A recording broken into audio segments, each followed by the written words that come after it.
wanna be the first lady of your life? Do you wanna be Mr. President? Cause I wanna be Mrs. President. I wanna be the first lady of your life. Do you wanna be Mr. President? Cause I wanna be Mrs. President.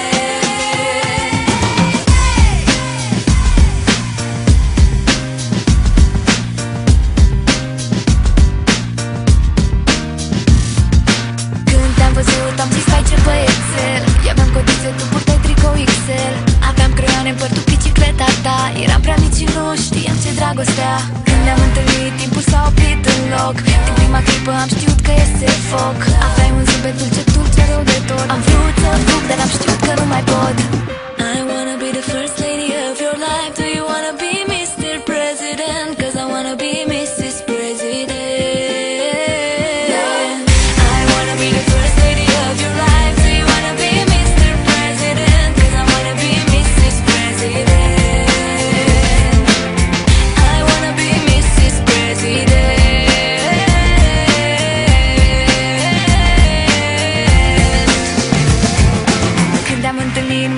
Și am tăcut, m-am înroșit de tot, oh baby, ce-ai făcut? Și încă mă roșesc mereu când te zăresc. Aș vrea să fug și totuși te urmez.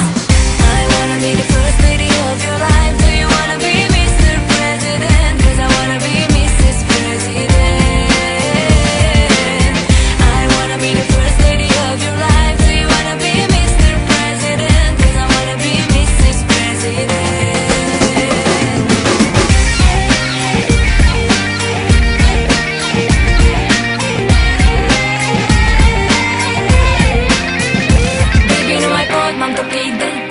Simt că nu mai pot, m-am topit de tot. E puțin, nu mai pot, m-am topit de tot.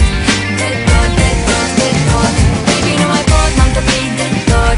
Simt că nu mai pot, m-am topit de tot. E puțin, nu mai pot, m-am topit de tot. De tot, de tot, de tot.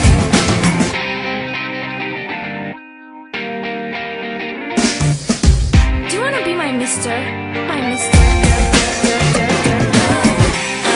Be the first lady of your life. Do you wanna be Mr. President? Cause I wanna be Mrs. President.